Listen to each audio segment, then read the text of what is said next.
ವೇದ ಮಂತ್ರದೊಂದಿಗೆ ಇವತ್ತಿನ ಪವಿತ್ರವಾದ ಈ ಸತ್ಸಂಗ ಗೋಷ್ಠಿಯನ್ನು ಪ್ರಾರಂಭ ಮಾಡೋಣ. 3 ಸಲ ಓಂಕಾರ ಮಾಡೋಣ. ಓ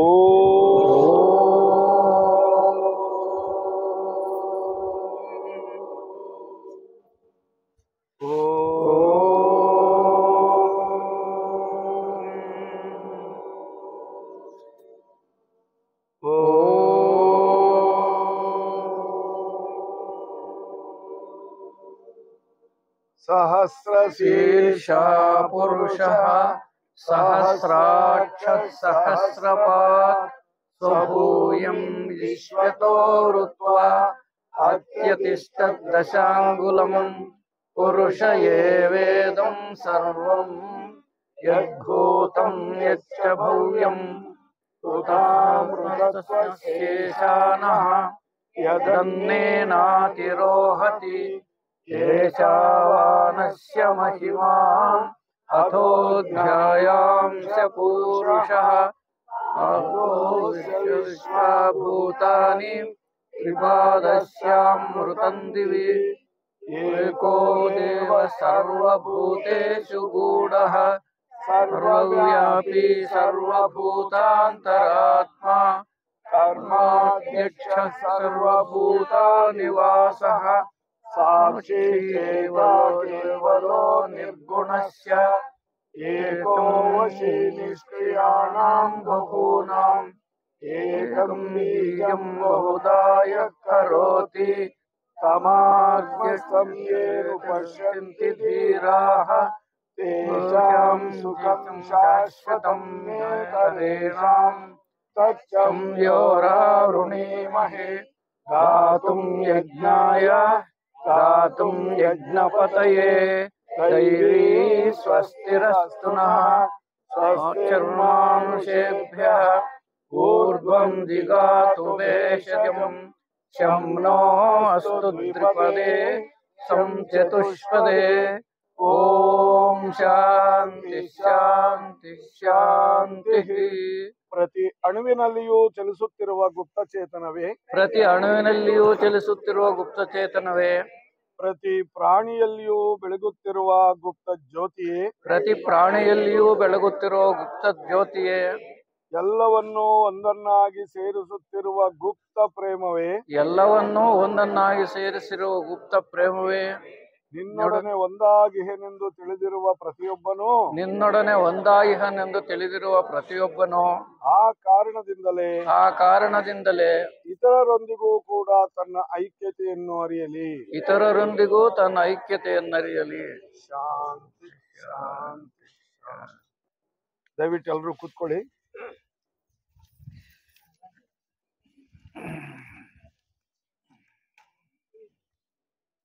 ಪವಿತ್ರವಾದ ಈ ಸತ್ಕಾರ್ಯ ಸತ್ಸಂಗವು ನಮ್ಮ ಕೋನ್ಕುಂಟ್ಲು ವೆಂಕಟೇಶ ತೀಸಾಪ್ಕಲ್ ಲಾಡ್ಜ್ನ ವತಿಯಿಂದ ಈಗ ವೇದ ಮಂತ್ರದೊಂದಿಗೆ ಪ್ರಾರಂಭ ಆಗಿದೆ. ಕೇಳಿಸ್ಕೊಳ್ಳದೆ ಇರೋರು ದಯವಿಟ್ಟು ಇಲ್ಲಿ ಹತ್ರ ಬನ್ನಿ. ಯಾರು ಕೇಳಿಸಲ್ವ ಅವರೆಲ್ಲ ಹತ್ರ ಬನ್ನಿ. ವಾತಾವರಣದಲ್ಲಿ ಪ್ರಾರಂಭ ಆಗಿರ್ತಕ್ಕಂತಹ ಈ ಪವಿತ್ರ ಕಾರ್ಯಕ್ಕೆ ಈಗ ಸ್ವಾಗತವನ್ನು ಬಯಸ್ತಾರೆ ಇಲ್ಲಿನ ಕಾರ್ಯದರ್ಶಿಗಳಾಗಿರ್ತಕ್ಕಂಥ ಬಸವರಾಜ್ ಸರ್ ಅವರು.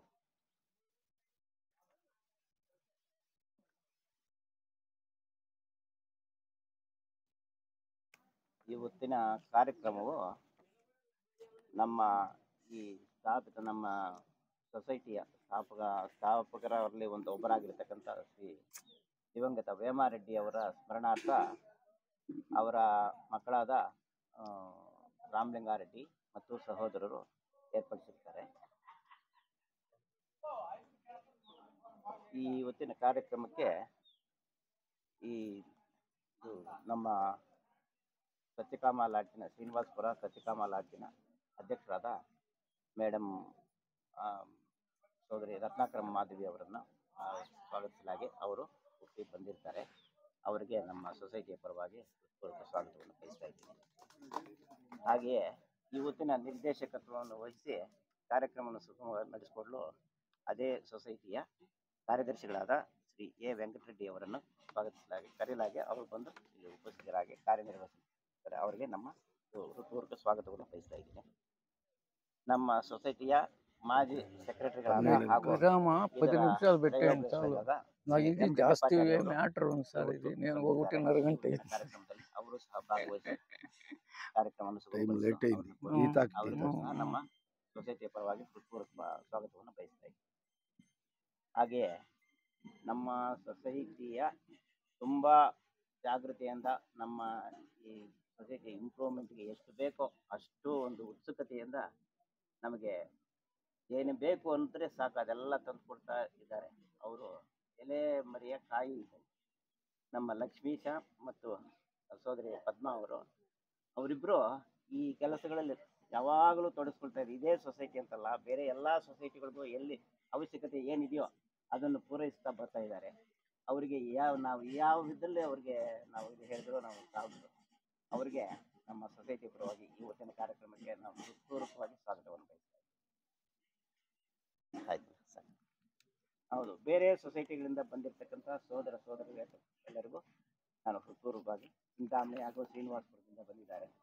ಬೇರೆ ಇನ್ಯಾವ ಸೊಸೈಟಿ ಬಂದು ಅವ್ರಿಗೆಲ್ಲರಿಗೂ ನಾನು ಹೃತ್ಪೂರ್ವಕ ಸ್ವಾಗತವನ್ನು ಬಯಸ್ತಾ ಇದ್ದೀನಿ.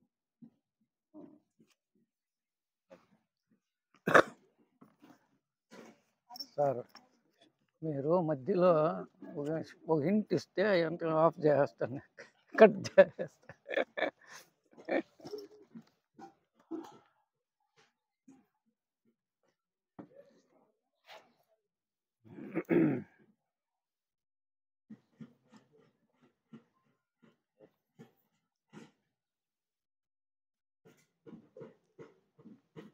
ಆರ್ಯರ ಒಂದು ಸ್ತೋತ್ರ ಇದೆ.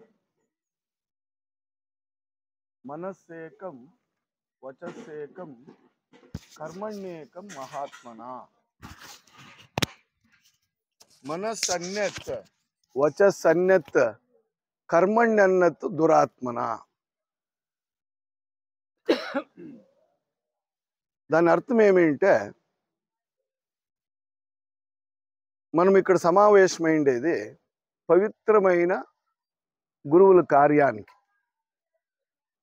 సేవాకర్తలు చాలా శ్రద్ధాభక్తిగా పరిశ్రమ వహించి ఎఫర్ట్ వేసి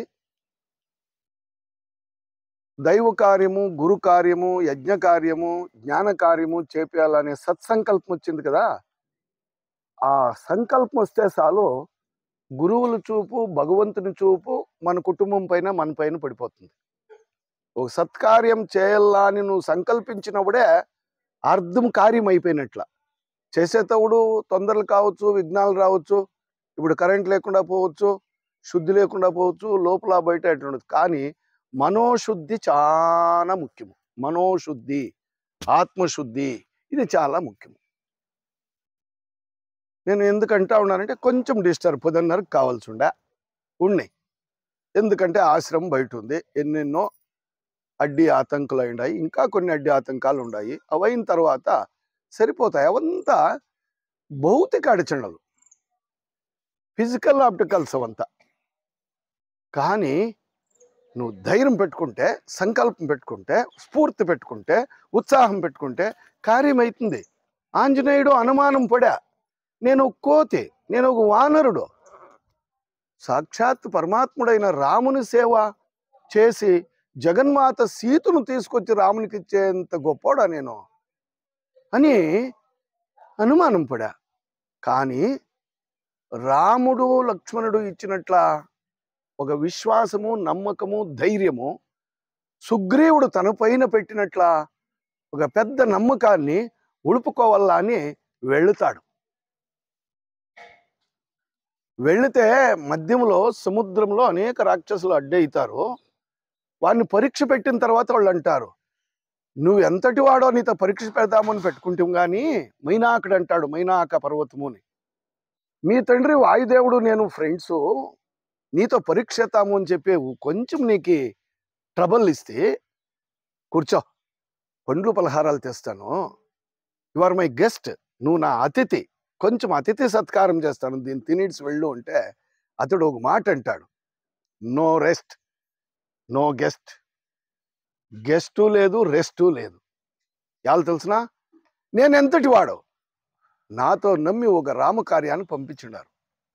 ఆ లోక కళ్యాణము కార్యం చేసే వరకు I never take any type of rest at all అంటాడు. నేను ఎట్లా ఒక విశ్రాంతి తీసుకోను. తిరిగి నేనేమైనా నా కార్యం గెలుచుకొని రామకార్యం చేసి వస్తే కావాల్సి ఉంటే ఆతిథ్యం తీసుకుంటాను. అట్లుండాల దూతుడైన వాడు, ఒక కార్యం చేపించే కార్యకర్తడు, ఒక వ్యవస్థ. మనము సత్సంగం చేసే అంటే పెద్దవాళ్ళు కాదు, గొప్పవాళ్ళు కాదు, కానీ రామునికి మనం అర్పించుకుంటే, గురువులకి మనతో అర్పించుకుంటే వాళ్ళు అన్నీ చేపించగలరు. ఒక బెస్ట్ ఎగ్జాంపుల్ మన దేశంలో ఉంది. ఒక టీ అమ్మితా ఉన్న పిల్లోడు ఒక దేశానికి ప్రధానమంత్రి అయ్యి ఇన్నిసార్లు ఆయన ముందుకు పోతున్నాడు. మంచి చెడ్డ వేరేనండి, కానీ it is possible for everybody. ఎవరిని ఇంకా కూడా సాధ్యము సత్సంకల్పం పెట్టుకుంటే. ఆ శ్లోకం అర్థము మనస్సేకం వచస్సేకం కర్మణ్యేకం మహాత్మన. ఆంజనేయుడు ఆ కార్యం సాధించుకొచ్చిందే కాక రాబోయే యుగానికి బ్రహ్మదేవుడయ్యే వరం తీసుకో ఉన్నాడు. కల్పం వస్తుందంట, ముందర కల్పము. మనం థియాసఫీలో ఉండే 6వ జన్మ వస్తుంది కదా, అట్లా ముందర వచ్చే కల్పానికి ఆంజనేయుడే బ్రహ్మదేవుడు. ఆయనకి ఏమి బ్యాక్గ్రౌండ్ లేదు, పెద్ద వంశంలో పుట్లా లేదా పెద్దగా ఆయన ఏమి లే. విద్య, ఆయన నిష్ఠ, ఆయన రామభక్తి, ఆయన అఖండ జ్ఞానము, ఆ తపస్సు, సంకల్పము అంతటి వాణ్ణి చేశారు. కాబట్టి మనస్సేకం వచస్సేకం కర్మణ్యేకం, త్రికరణ శుద్ధి అంటే మన మనస్సు శుద్ధంగా ఉండాల. ఏమన్నా అయిపోతా ఉండాలి. ఆ సంకల్పాలు, యోచనలు, భావనలు, థాట్స్ శుద్ధంగా ఉండాలి. ఏం థాట్స్, భావనల్ని భావన చేస్తామో, సంకల్పిస్తామో, యోచన చేస్తామో, మన ఉద్దేశం ఎట్లుంటే అట్లే నడుచుకోవాలా. ఈత ఒకటి ఉంటే ఈత ఎట్లా నడిచేది కాదు. వచస్సేకం అంటే ఏమి సంకల్పించుంటామో దాన్నే డిస్కస్ చేయాలా, దాన్నే కాన్వర్జేషన్ చేయాలా. ఆ కార్యం కావాలంటే దాన్నే ఇతరులతో మాట్లాడాలా. నేనేమో పెట్టుకోండి, నీతో ఏమో మాట్లాడితే ఆ కార్యం బాగయ్యలేదు. కాబట్టి ఏం సంకల్పిస్తామో దాన్నే మాట్లాడాలా. ఏది మాట్లాడతామో అట్లే నడుచుకోవాలా. కర్మణ్యేకం, కర్మణ్య అంటే యాక్షన్, క్రియ, డ్యూటీ లేదా వర్క్ ఏమన్నా అనుకోండి. మీరు తెలిసిన వాళ్ళందరూ పెద్దోళ్ళు ఇక్కడ ఉన్నారు. కాబట్టి మనస్సులో ఉండే భావనలు, సంకల్పాలు మాటలో డిస్కస్ చేసి, మాటల్లో సంకల్పము, మనసులో సంకల్పము ఏమొచ్చినో దాన్నే ఎవరు చేతి ద్వారా పనులు చేస్తారో వాళ్ళు మహాత్ములవుతారు. మనసన్నెత్తో వచసన్నెత్తో కర్మణ్యన్నెత్తు దురాత్మన. మనస్సులో ఒకటే అయితే పెదవుల్లో నగువు తెచ్చుకునేది నువ్వు కనపడుస్తానే బాగా బెల్లం మాటలు మాట్లాడేది. హృదయంలో లేదు భావన, మంచిది. సంకల్పం ఒకటాయా, భావనలు ఒకటాయా, మాట్లాడేది ఒకటాయా. ఆ తర్వాత చేసేటప్పుడు చెప్పేది ఇడపావంత అట్లే. కానీ అంటే ఈత ఒకటైపోయా, చెప్పింది ఒకటైపోయా, చేసేది మరొకటి అయిపోయా. అదొకటి, మరొకటి, వేరొకటి. మనస్సు, మాట, క్రియ, యాక్షన్ చేసే పని మూడు రకాలైతే వాడు దురాత్ముడు అవుతాడు. ఏమిటికి పీటికే నేను వేసింది తెలుసునా? సత్కార్యానికి ఇక్కడ మనం చేరినాం. ఎందరో వాళ్ళ ఇండ్లలో వాళ్ళు పని చేసుకుంటా ఉన్నారు. వంట పనో, పంట పనో, వ్యాపారమో, వ్యవహారమో, ఏదో బతుకుతున్నారు పట్టకూటి కోసం. మనమందరూ ఏదో ఉద్దేశం పెట్టుకొని ఇక్కడ వచ్చినాం కదా. మన మనస్సు శుద్ధంగా ఉండాలి, అంతే.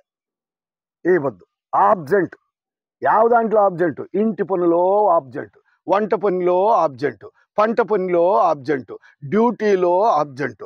డ్యూటీ ఏం చేస్తా ఉంటుంది ఉద్యోగం, దానికంతా ఆబ్జెంట్. ఇక్కడ ప్రజెంట్ ఉండాల. అయ్యో నేను ప్రజెంట్ లేనా స్వామి? నీ బాడీ ఉన్నది, బాడీలో ఉండే మనస్సు, ఆ సంకల్పము, ఆ బుద్ధి, ఆ ఆత్మ, ఇవన్నీ కూడా ఇక్కడనే ఉండి కార్యకర్తలు ఇంత కష్టపడి ఏదో అనానుకూలాలు ఉండే దగ్గర అనుకూలకరంగా చేసేట్ల ప్రయత్నాలు చేసినప్పుడు మనము దాన్ని సద్వినియోగం చేసుకోవాలా. ఈ సత్సంగము నిన్ను మోక్షం వరకు తీసుకుపోతుంది అని శంకరాచార్యులు అంటారు. మీకు అందరికీ తెలిసిండేదే. సత్సంగత్వమే నిస్సంగత్వము. నిస్సంగం చేస్తుంది అది. నిస్సంగుడు అంటే నీకు ఫ్రెండ్స్ లేకుండా చేస్తుంది. నిస్సంగత్వం ఇంకా నిర్మోహత్వము అంటే నీకు ప్రపంచ ఆ సంసారం మీద రక్తి ఉంది కదా, ఆసక్తి ఉంది కదా, ఆ మోహం లేకుండా చేస్తుంది నిర్మోహత్వము. ఎప్పుడు నిర్మోహత్వం అయితే నిశ్చలతత్వము. పల్లి తిరిగినా, పేట తిరిగినా, చింతామణిలో భవనాలు కట్టినా, బెంగళూరులో బాడిగలకి ఇచ్చిన బతుకు ఇట్లుంటేనే రా బాగుండేది. నిశ్చలతత్వం వస్తుంది. అంటే కాన్స్టెంట్గా బ్రతికేది, ఉండే దాంట్లో భగవంతుడు తృప్తిగా పెట్టినాడప్ప అనే తృప్తి కలుగుతుంది. లేకుంటే కోట్లు వచ్చినా తృప్తి ఉండదు. అయ్యో అయ్యో ఇంకంత అని చచ్చిపోతాడు. తృప్తి లేని బతుకు అది బ్రతుకు కాదు. ఎప్పుడు నిశ్చలతత్వం వస్తుందో వాడు ధ్యానము చేస్తాడు, వాడు తపస్సు చేస్తాడు, వాడు సాధన చేస్తాడు, వాడు జ్ఞాన కార్యాలు చేస్తాడు, వాడు ముక్తిని మోక్షాన్ని పొందుతాడు అని శంకరాచార్యులు అంటాడు. చూడి, ఈ సత్సంగము నిస్సంగం చేసి మోహము పాగొట్టి నిశ్చలతత్వము నీకిచ్చి జీవన్ముక్తి, జీవుణ్ణి ముక్తి చేసేస్తుంది.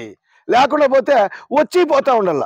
సంక్రాంతి పండుగ వస్తే తిరిగి ఉగాది పండుగ రావాలి, ఉగాది పండుగ పోతే ఏకాదశి పండుగ రావాలి, ఏకాదశి పండుగ పోయా తిరిగి టెంకాయల పండుగ రావాలి, అది పోయా తిరిగి గౌరీ పండుగ రావాలి. వచ్చి పోయేది పునరపి జనన పునరపి మరణ పునరపి జనన.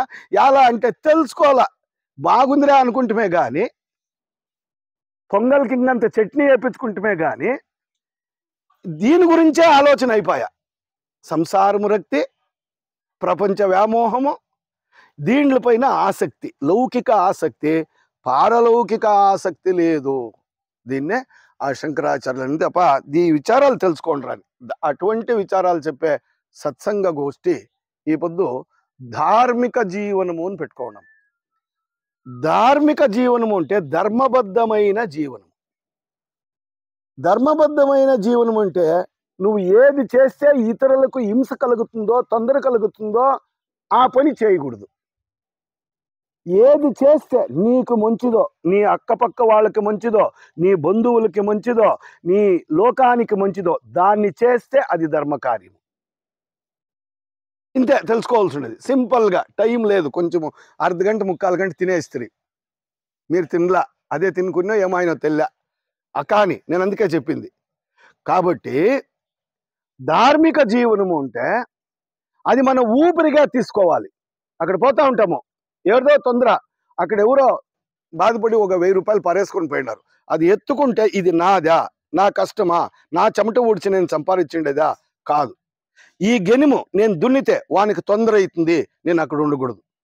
థియాసఫీ అంటే, బ్రహ్మజ్ఞానం అంటే, భగవంతుడు అంటే బరీ సత్సంగంలో చెప్పుకునేది కాదు, దిననిత్య జీవన అనుష్ఠానం. అట్లా ధర్మము అనేది మన జీవనంలో అనుష్ఠానం చేసుకొని పోవాలి. యాపొద్దు కూడా ఆ ధర్మానికి విరుద్ధంగా నడుగుడుదు అనేట్లది. రాముడు ధర్మానికి మనకి అందుకే వాడిని రామో విగ్రహవాన్ ధర్మ. వాల్మీకి అంటాడు, ధర్మమంతా ఒక విగ్రహం అయిపోతే ఆ విగ్రహం ఎవరప్ప అంటే రామచంద్రుడు అంట.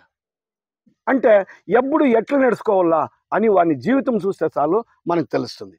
ఒక తూరి లక్ష్మణుని చెప్తాడు, లక్ష్మణునికి దగ్గర కూర్చోబెట్టుకొని చెప్తాడు రాముడు, అడవిలో ఉన్నవాడు, వనవాసంలో ఉన్నవాడు, లక్ష్మణ, ఈ ప్రపంచంలో ఎందరు బంధువులు ఉన్నారు, నాకే ఎట్లా వంశంలో పుడితే మనము, కానీ నాకు ఆత్మ బంధువులు ఇద్దరే. ఇవుడు ఎవరెవరు అని దగ్గర ఉండేది ఎవరు? లక్ష్మణుడు సీత.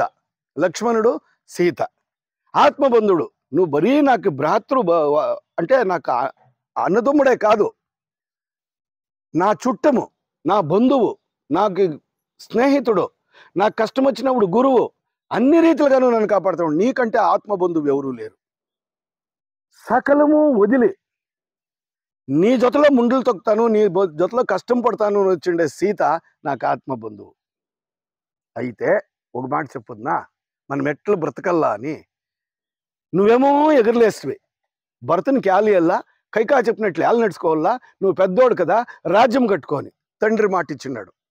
పితృవాక్య పరిపాలన ఆడ ధర్మము. ప్రతి ఒక్క చోట పతికి సతి ఎట్లా నడుచుకోవాలా, సతికి పతి ఎట్లా నడుచుకోవాలా, అన్న తమ్మునికి ఎట్లా నడుచుకోవాలా, తమ్ముడు అన్నకి ఎట్లా నడుచుకోవాలా, గురువు శిష్యునికి ఎట్లా ఉండాలా, శిష్యుడు గురువుకి ఎట్లా నడుచుకోవాలా, ఒక ప్రజా అయితే దానికి ఎట్లా ఉండాలా, ఇదంతా ధర్మాలు ఉన్నాయి. ఆ ధర్మ ప్రకారము నా ప్రాణపదకమైన ఆత్మ బంధువులైన మీరిద్దరూ నాకు జతలో ఉండారు. కానీ నాకో ధర్మం ఉంది. ఆ ధర్మానికి విరుద్ధముగా నీవు నడిచినా, సీత నడిచినా నేను ధర్మ వెనకంటి పోతాను, మీతో కూడా వదిలేస్తాను. ఇంకెవరూ లేరు, నాకు మీరే ఉండేది. కానీ ధర్మ విరుద్ధముగా నా భార్య, ధర్మ విరుద్ధముగా నా తమ్ముడు లక్ష్మణుడు నడుచుకున్నా కూడా మీతో వదిలేస్తాను, ధర్మం వెనకంటి నేను పోతాను. ఎలా అంటే ధర్మ ఊపిరే కాదు, జన్మ జన్మానికి మన వెంట వచ్చే బంధువు, స్నేహితుడు, అదే మనతో కాపాడేది. యా అన్నదమ్ముడు, యా 30 ఎకరాల మామిడి తోట, ఎన్ని మన సైట్లు, ఎంత బ్యాంక్ బ్యాలెన్సు, ఎందరు బంధువులు, నా కులం ఎంత తెలిసినా, నా వ్యవస్థ ఎంత తెలిసినా, నా దయాదులు ఎంత తెలిసినా కాపాడలేవు, వెంట రాలేదు. కానీ జన్మ జన్మకు మన వెంట వచ్చేది నేను అనుసరించే ధర్మము. నేను అనుసరిస్తానో ఆ ధర్మము నా వెనకంటే ఉంటుంది. కాబట్టి నేను ధార్మిక జీవనం చేసేకే ఇష్టపడతాను. కానీ నేను అంతఃపురంలో ఉంటే నేను సంపాదించేది ఏమీ లేదు, ఈ వనవాసంలో ఉంటే నేను ఏమి పోగొట్టుకునే పని లేదు. ఆడుండింటే ఆ పని చేయాల్సి ఉండా, ఈడుంటే ఈ పని చేయాలా. ఆ రాక్షసులంతా చంపి సాధు సత్పురుషులు ఋషిమునులు తపస్సేదానికి అనుకూలం చేస్తే అది నా ధర్మము. క్షత్రియునిగా ఇట్లా ప్రతి ఒక్కరికి ఒక ధర్మం ఉంది. బ్రాహ్మణునికి ఒక ధర్మం ఉంది, క్షత్రియునికి ఒక ధర్మం ఉంది, వైశ్యునికి ఒక ధర్మం ఉంది, శూద్రునికి ఒక ధర్మం ఉంది. అలా బిడ్డలకు ఒక ధర్మము, గృహస్థులకు ఒక ధర్మము, సన్యాసీలకు ఒక ధర్మము. ఇట్లా ధర్మానుష్ఠానంగా నడిచేదే మన జీవన ఉద్దేశం అనే విచారం చెప్తాడు. మేము ఇక్కడ కార్యకర్తలు కావాల్సిన తర్వాత మేము అనుకునేది అంటే ఈ ధార్మిక జీవనము గురించి సరళంగా 3 విచారాలు పెట్టుకుందాము అని. నేను అప్పుడే చెప్పినట్లుగా ఆ త్రికరణ శుద్ధి మనలో 3 కరణాలు, 3 ఇన్స్ట్రుమెంట్లు పనిచేస్తూ ఉంటాయి. మనస్సు, వాక్కు, తర్వాత క్రియ. ఈ 3 ఎట్టుండాలా అని మేడం గారు దాని గురించి బాగా మీకు ప్రస్తాపిస్తారు. తర్వాత మన పెద్దలు రెడ్డప్పాచార్యులు గారు చతుర్విధ పురుషార్థాలు అవి నువ్వు పుట్టిందే అవన్నిటినీ బాగా సమన్వయం చేసుకొని జీవితాన్ని బాగా చేసి ముక్తి పొందడానికి ధర్మము, అర్థము, కామము, మోక్షము, ఈ 4 పురుషార్థాలకు తిరిగి ధర్మమే తలహది అంటే బేస్, పాయ. ధర్మముతో అర్థం సంపాదించాలి, అర్థము అంటే డబ్బు. ధర్మముతో కామాన్ని భోగించాల, ధర్మముతో నువ్వు అలా జరిగితే మోక్షం అనేది తనదార అదంతకది వచ్చేస్తుంది, సహజంగా నీకు దొరుకుతుంది. దాని గురించి వాళ్ళు చెప్తారు. నేను ఈ మధ్యలో చతురాశ్రమ ధర్మాలు, చతురాశ్రమ అంటే మన మనిషి పుట్టినప్పటి ఇంకా సచ్చేపటికి 4 అవస్థలు కలుగుతాయి మనకి. ఒకటి బాల్యావస్థ అని, ఇంకా పెండ్లో చేసుకొని బాగా గృహస్థులు అయిపోతాము, నాదేరా ప్రపంచం అని మీసాలు పెట్టుకొని బతుకుతాము, అది గృహస్థాశ్రమము. తర్వాత సాలప మాకాళ్ళు మేము చేతులు ఎత్తుకొని పైకి లేయాలా అనేటప్పుడు అప్పుడు కూడా ఇనిపెట్టి బీన్సేలు పారేయకుండా ఆడే పెట్టుకో ఉంటాము. అప్పుడు వానప్రస్థాశ్రమం అంటారు. దానికి 2 పేర్లు. వానప్రస్థ అంటే వనములో వాసం చేసేది ఒకటే, ప్రస్థం అంటే అటు నెమ్మదిగా ఉండిపోవని ఒకటి. ఇంట్లో కూడా అడవి చేసుకోవచ్చు, అడవిని కూడా ఇల్లు చేసుకోవచ్చు. కొందరు అడవికి పోయే తినేకలేదు, తాకేకలేదే, పెండ్లాముని ఉంటే కాపీ ఇచ్చినాయి అంటారు. ఇంట్లో పెండ్లాంతో కొట్లాడుకొని పోయేదే, అడవికి పోయి అనుకునేది ఇంట్లో ఉంటే కాపీ ఇచ్చినాయి అని. ఇంకా ఎప్పుడు అడవికి పోయింది ఏమిటికే, కైవారానికి వెళ్ళిపోయేది కాషాయ వస్త్రాలు వేసుకొని, కాపీ ఇలాదే పెండ్లాముని ఆడా తిట్టుకునేది. ఇది వానప్రస్థాశ్రమం ఎట్లుండాలా అని. తిరిగి సన్యాసాశ్రమం ఇదంతా వదిలి కొందరు పాపం కాషాయ వస్త్రము మంచి మంచి సాధనలు చేస్తూ ఉన్నారు. మనం అందరినీ ఒకే తక్కళ్ళు వేసుకొని అట్లా ఆ 4 అవస్థలు ఎట్లుండాలా అని నేను టోటల్గా మన హిందూ సంస్కృతిలో ఈ ప్రపంచంలో ఒక ధార్మిక జీవనము, ధార్మిక వ్యక్తి ఎలా చేయాలనే ఇట్లా విచారం ఇప్పుడు వస్తుంది. మీరు అవన్నీ కూడా శ్రద్ధాభక్తిగా వినాలా అని చెప్పి అంటూ ఈనాటి కార్యకర్తలు ఈ ఒక వ్యవస్థ వాళ్ళకి కూడా స్వాగతం ఇస్తూ ఇప్పుడు రెడ్డప్పాచారి గారు చతుర్విధ పురుషార్థాలను గురించి మాట్లాడతారు.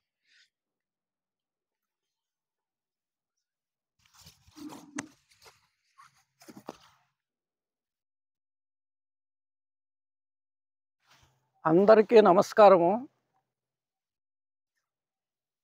ఆనో భద్రాః క్రతువో యంతు విశ్వతః. Let noble thoughts come to us from everywhere. మనకు అన్ని మూలల నుంచి పవిత్రమైన ఆలోచనలు వచ్చుగాక. జీవన్ముక్త మహాత్ములను స్మరిస్తూ నా మాటలను మొదలు పెడుతున్నాను. ఇప్పుడు నిర్దేశకులు ధార్మిక జీవనం ఆ విషయాన్ని గురించి ప్రస్తాపన చేశారు. 2 విషయాలు వాళ్ళు ఒత్తి చెప్పినారు. నిస్సంగత్వము, జీవన్ముక్తి. నిస్సంగత్వం అంటే కొన్ని ఉదాహరణలు చెప్పినారు. దాంట్లో మనకు పల్లి వాళ్లకు, రైతులకు సంబంధించిండేది గెనిమి దున్నకుండా ఉండేది. ఈ గెనిమిలోనే వచ్చేది. చేనులో సమస్యలు రావు, చేనులో ఏ సమస్యలు రావు, ఆ గెనిమిలోనే మనకు సమస్యలు వచ్చేది. కొట్లాట్లు, ఇంకేదో కోర్టు కచేరీ, వాటి నుంచి తప్పించుకునేదే నిస్సంగత్వము. ఎన్నో వ్యవహారాలు ఉంటాయి మనకు. ఆ వ్యవహారాల్లో పడి మనం వచ్చిండే నిజమైన ఉద్దేశాన్ని మర్చిపోయి ఆ గెనిమిలో పడి అల్లాడుతూ ఉన్నాం మనము. ఇదే మన సమస్య.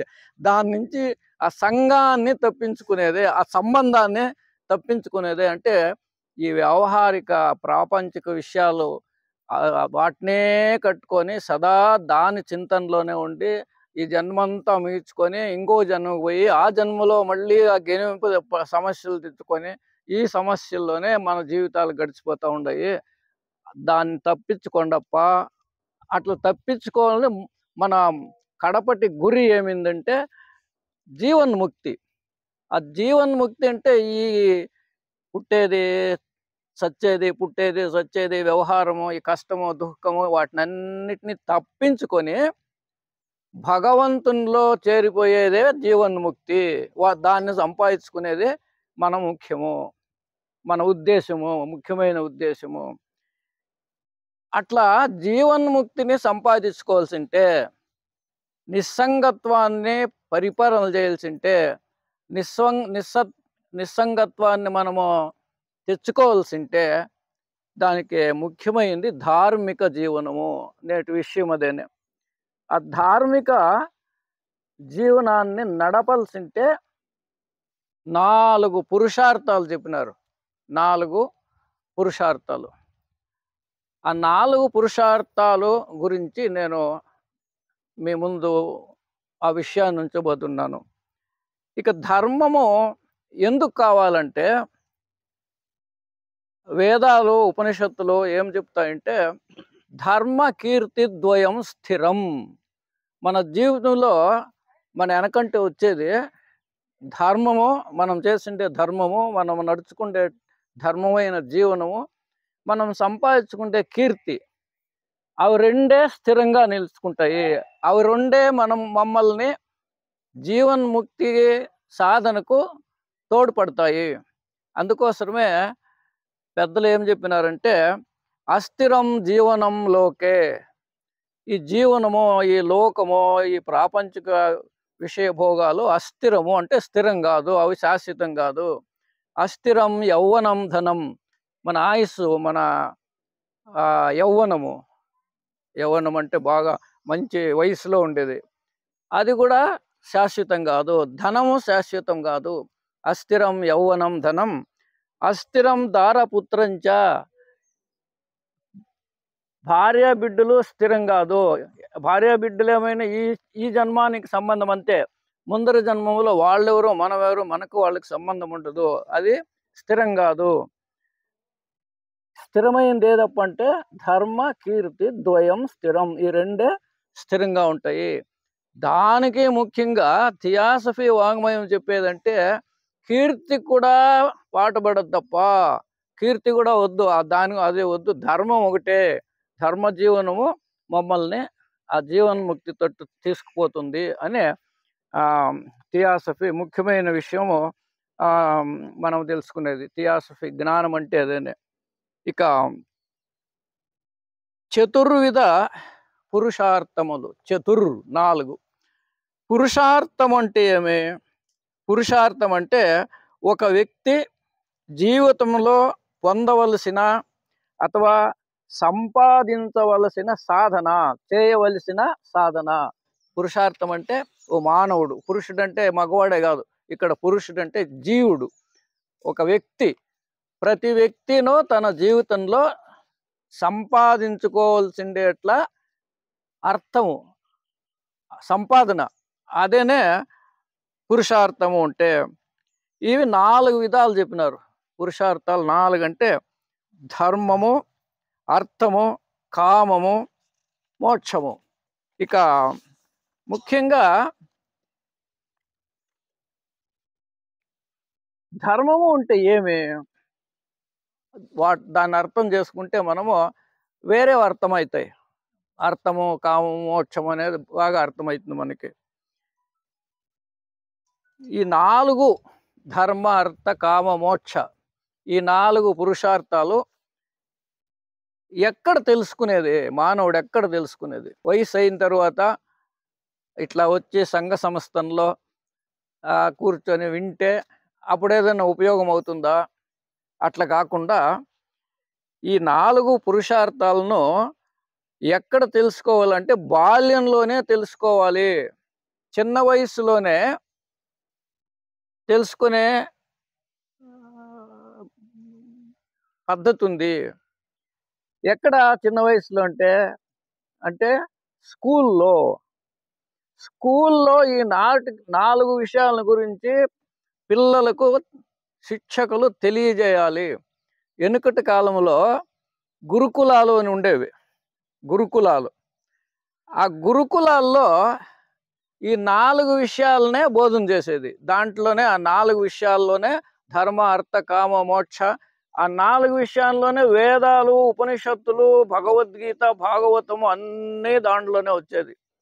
ఆ కాలంలో పిల్లలకి ఈ రామాయణం గురించి, మహాభారతం గురించి, భగవద్గీత, భాగవతము, దాంట్లో అంతా 4 పురుషార్థాలను సాధన చేసే విధానాల గురించే చెప్పిండేది. అందుకోసమే అతి ముఖ్యంగా భారతదేశంలో రామాయణ మహాభారతాలను ముఖ్యంగా బోధించేవాళ్ళు ఆ స్కూల్లో, అంటే గురుకులాల్లో. ఆ గురుకులాల్లో మనకు తెలిసినట్లు శ్రీరామచంద్రుడు వశిష్ఠుని గురుకులములో అధ్యయనం చేసినాడు. అటు తర్వాత శ్రీరాముడు ఒక్కడే కాదు, భరత, శత్రుఘ్న, లక్ష్మణుడు 4 వాళ్ళు దీంట్లోనే వశిష్ఠుని గురుకులములో. అట్లే మనకు తెలుసు కృష్ణ బలరాములు, మహాభారతంలో మనం వాళ్ళ విషయం వింటాం. కృష్ణ బలరాములు సాందీపుని అనే ఋషి గురుకులములో అధ్యయనం చేశారు.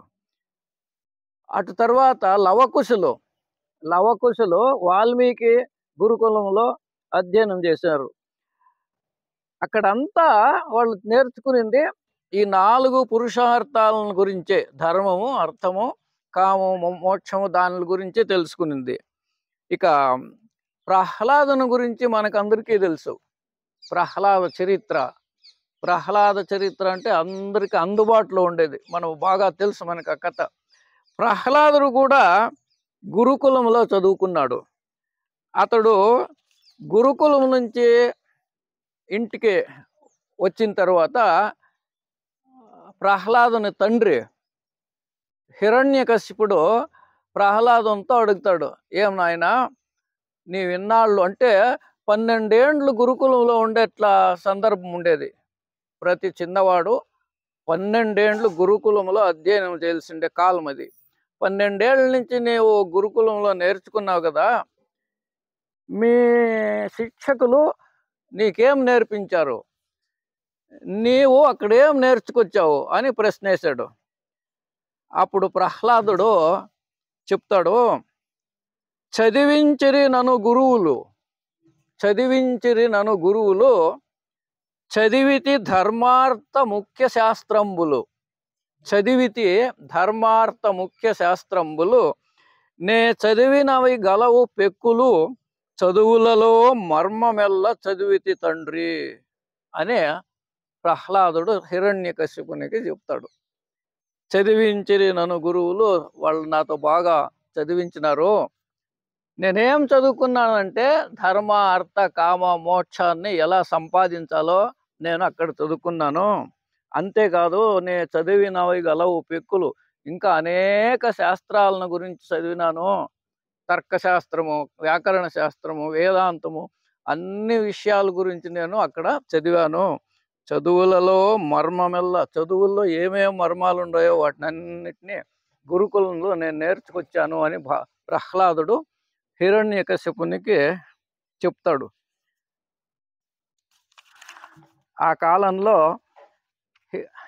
శ్రీరాముడు, లవకుశులు, కృష్ణ, అర్జున్ వాళ్ళే కాదు, ప్రతి మానవుడు, ప్రతి వ్యక్తి ఈ 4 పురుషార్థాలను గురించి తెలుసుకునే ఒక కడ్డాయ పద్ధతి ఉండేది ఆ కాలంలో. ఇక మొదటి పురుషార్థము ధర్మము. ఏం ధర్మం అంటే, మనం ఎప్పుడూ సామాన్యంగా ప్రతిదినము ఈ పదాన్ని ఉపయోగిస్తుంటాం. ఇదేం ధర్మం కాదు నాయన అంటాము. ధర్మంగా ఉండాలనప్ప అంటాము. ఏదైనా ధర్మం చేయాలంటాం అనే మన అందరూ సామాన్యంగా ఈ ధర్మము అనే పదము మనం వాడుతూనే ఉంటాం. మరి ధర్మం అంటే ఏమది? ధర్మాన్ని గురించి ఉపనిషత్తులో ఇలా రాయబడింది. అహింస సత్యమస్తేయం బ్రహ్మచర్యం దయాక్షమః దాన పూజ జపో ధ్యానం ఇది ధర్మస్య సంగ్రహః. అహింస సత్యం అస్తేయం బ్రహ్మచర్యం దయ క్షమ దానం పూజ జపము ధ్యానము ఇది ధర్మస్య సంగ్రహః. ఈ 10 సద్గుణాలు ఉన్నాయి. 10 ఆ సద్గుణాల ఒట్టు సంగ్రహమే ధర్మము. ఈ 10 గుణాలను మనము ఎక్కడ నేర్చుకోవాలి? గురుకులంలో నేర్చుకోవాలి, స్కూల్లో నేర్చుకోవాలి. నేర్చుకొని వాటి సంగ్రహాన్ని మన జీవితంలో, మన అడుగడుగున మనము అలా నడుచుకునే పద్ధతి, దాన్నే ధర్మం అంటాము. ధర్మము అంటే ఏదేది ధర్మం అంటే అహింస, సత్యము, అస్తేయము. స్థేయము అంటే దొంగలించేది, అస్తేయం అంటే దొంగలించకుండా ఉండేది. మళ్ళీ బ్రహ్మచర్యము, దయగా బతికేది, క్షమించేది. వీటిని గురించి స్పష్టంగా మనం జీవితంలో తెలుసుకోవాలి. అహింస అంటే సృష్టిలోని జీవకోటికి కాయ వాచ మనస త్రికరణ శుద్ధిగా హింసను చేయకుండా ఉండడమే అహింసా తత్వము. ఏ జీవికి, చెట్టుకు, ఏ ప్రాణికి హింస పెట్టకుండా జీవించేదే అది మొదటో సద్గుణం. ధర్మములో మొదటోది అది. సత్యము నిత్య జీవనంలో ఏ సందర్భములోనూ అబద్ధము చెప్పకుండా, అబద్ధమే ఆయుధము కాకుండా జీవించడము. కొందరికి అబద్ధం ఆయుధము, అబద్ధం చెప్పేస్తే తప్పించుకునేచ్చు. అలా కాకుండా ఏ సందర్భంలోనూ నేను అబద్ధము చెప్పను, సత్యంగా నడుచుకుంటాను. ఇది సత్యము, అది ధర్మమే. అబద్ధం చెప్పేది అధర్మము అంటాము. కాబట్టి అస్థేయము. స్థేయం అనగా దొంగలించడము, అస్థేయం అనగా ఇది కూడా త్రికరణ శుద్ధిగా మనస వాచ కాయ, శరీరం నుంచి కూడా ఇది దొంగలించకూడదు. శరీరంతో దొంగలించుకునేది అంటే ఏదో చెట్ల కాయ ఉంటే ఎవరిదో చెట్లో పీక్కోబోయేది, అది శరీరంతో చేసేది. కాయ శరీరం అంటే. వాచ మాటలతోనూ దొంగలిచ్చేది, అదే అబద్ధం చెప్పేదే మాటలతో దొంగలిచ్చేది అంటే. మళ్ళీ మనసులో కూడా దొంగలించకూడదు. అది నా దగ్గర ఉంటే బాగుంటుందేమోనే, వాడి దగ్గర ఎందుకు ఉండాలి, నా దగ్గర ఉంటే బాగుంటుంది, అది మనసు కాబట్టి మనము కాయా వాచ మనస త్రికరణ శుద్ధిగా దేన్ని దొంగలించకుండా ఉండడమే అస్థేయము. మరి బ్రహ్మచర్యము దాంపత్య జీవనంలో పరిశుద్ధిని పాటించి జీవించడం. సామాన్యంగా బ్రహ్మచర్యం అంటే మనకు ఒక వాడుకైపోయింది. ఏమంటే పెళ్లి చేసుకోకుండా ఉండేది. నాతో ఎవరో మా టీచర్స్ మీటింగ్లో ఒకసారి నేనేదో బ్రహ్మచర్యాన్ని గురించి చెప్తే ఒక మాస్టర్ ప్రశ్న వేశాడు, ఏం సార్ అందరూ బ్రహ్మచర్యులు అయిపోతే ప్రపంచం ఎట్లా నడిచేది? ఇది బ్రహ్మచర్యం అంటే పెళ్లి చేసుకోకుండా ఉండడమే కాదు, బ్రహ్మచర్యం అంటే 2 విధాలు ఉంది, 3 విధాలు ఉంది. బ్రహ్మచర్యం అంటే ఒకటోది అది పెళ్లి చేసుకోకుండా ఉండేదే. అది ఎవరప్ప, అందరూ కాదు. సిద్ధగంగా మఠం స్వాములో మనకు తెలుసు, సిద్ధగంగా మఠం శివకుమార స్వాములు 111 ఏండ్లు బతికినారు, వాళ్ళు పెళ్లి చేసుకోలేదు. అయితే 8,000 పిల్లోళ్ళు, 8,000 జన్మ పిల్లోళ్ళకు భోజనం వేశారు వాళ్ళు. ఇప్పుడు నడుస్తూ ఉంది అది. అదే నిస్సంగత్వం అంటే. నాదేదీ లేదు, నా నుంచి ఎవరో బీద వాళ్ళు, కష్టంలో ఉండి వాళ్ళంతా చదువుకొని బాగుపడిపోతే అంతే, అదే నాకు జీవన్ముక్తి అని చేసినారు వాళ్ళు. అది అట్లా ఋషులు, పెద్ద పెద్ద ఋషులు, సాధకులు కొందరు పెళ్లి చేసుకోకుండా అది వేరే. ఇక అందరూ అట్లుండేకి సాధ్యం లేదు. అందరూ అట్లుంటే బ్రహ్మ సృష్టి కావాలి కదా, పెళ్లి చేసుకునే అనివార్యమే. అయితే ఆ పెళ్లి చేసుకున్న తర్వాత పరిశుద్ధిని పాటించడము. పిల్లలు ఎలాంటి పిల్లలు? రామచంద్రునట్ల వాళ్ళు, ఆ లవకుశనట్ల వాళ్ళు, ప్రహ్లాదునట్ల వాళ్ళు పిల్లలు కావాలి అనే ఆశతో దాంపత్య జీవనం నడిపించేది ఇదే. అది బ్రహ్మచర్యమే. ఇంకోటి ఉంది, బ్రహ్మచర్యం అంటే బ్రహ్మలో చరించడము. బ్రహ్మలో చరించడం అంటే నిత్యము బ్రహ్మను గురించి చింతన చేయడము. భగవంతుడు ఎవడొకడున్నాడు, వాడి సృష్టి, ఇదంతా సృష్టి చేశాడు, మనలో కూడా భగవంతుడు ఒక ఆత్మరూపంలో ఉన్నాడు అని భగవంతుని గురించి చింతన చేసేది కూడా బ్రహ్మచర్యే. కాబట్టి మనము ఈ బ్రహ్మచర్య అంటే అర్థం చేసుకోవాలి. ఇప్పుడు మనం బ్రహ్మచర్యం చేసే ఏం పని, నాకు వయసు అయిపోయింది, బిడ్డలైనారు, అంత అయిపోయింది, నాదేం బ్రహ్మచర్యం అంటే ఖండితంగా బ్రహ్మచర్యం. ఇప్పుడు మనము బ్రహ్మను గురించి, భగవంతుని గురించి, భగవంతుని యోజనాన్ని గురించి చింతన చేసేది. భగవంత జగత్తునంతా బాగా కాపాడు, నన్ను కాపాడు, అది బ్రహ్మచర్యము. అందుకోసమే భగవంతుని యోజనలో సృష్టి కార్యానికి మాత్రమే దాంపత్య జీవనము అనే విషయాన్ని మనము మనసులో పెట్టుకొని కేవలం విషయ సుఖానికి కాదని జీవించడమే బ్రహ్మచర్యము. ఈ 3 రీతులుగా బ్రహ్మచర్యాన్ని ఆచరించవచ్చు. ఇక దయా, సర్వభూత దయా. సర్వభూత అంటే ప్రాణులు, అన్ని ప్రాణుల పైన దయ కలిగి ఉండడము, సర్వభూత దయ. సృష్టిలోని ప్రతి ఒక్క జీవి పైన దయ కలిగి ఉండడము, ప్రతి ఒక్క జీవి పైన దయ కలిగి ఉండడము. అందుకోసమే బసవಣ್ణ గారు 12వ శతమానంలో దయయే ధర్మద మూలవయ్యా అన్నారు. దయయే ధర్మద మూల, ధర్మము యొక్క మూలము. దాని వేర్లు ఎక్కడున్నాయంటే దయలో ఉన్నాయి. అన్ని జీవులకు మనము దయ చూపించడమే ఆ దయా గుణం అనేది. అది కూడాను ఆ ధర్మములో ఒక భాగమే. సకల జీవರುಗಳಲ್ಲಿ ಲೇಸ ಬಯಸುವುದೇ ధర్మ అంటారు వాళ్ళు, బసవಣ್ణ గారు. సకల జీవరుಗಳಲ್ಲಿ లేస బయసువుదే, అన్ని ప్రాణులకును అన్ని జీవులకును లేస అంటే సుఖం, మంచిగాని అవన్నీ సుఖంగా ఉన్ని అని మనము ఇష్టపడేదే నిజమైన దయ. క్షమా, క్షమా క్షమా పుష్పం విశేషత అని వేదం చెప్తుంది. క్షమించేది విశేషమైన పుష్పము. భగవంతునికి మనము అర్పణ చేసే 8 పుష్పాలు ఉన్నాయంట. ఆ 8 పుష్పాల్లో ఈ క్షమ అనేది విశేషమైన పుష్పము. కాబట్టి మనము ప్రతి సందర్భంలోన ఏదో ఇంట్లోనో అథవా సమాజంలోనో ఏదో తప్పు జరిగినప్పుడు, మనకు నొప్పి ఎట్లా సందర్భం వచ్చినప్పుడు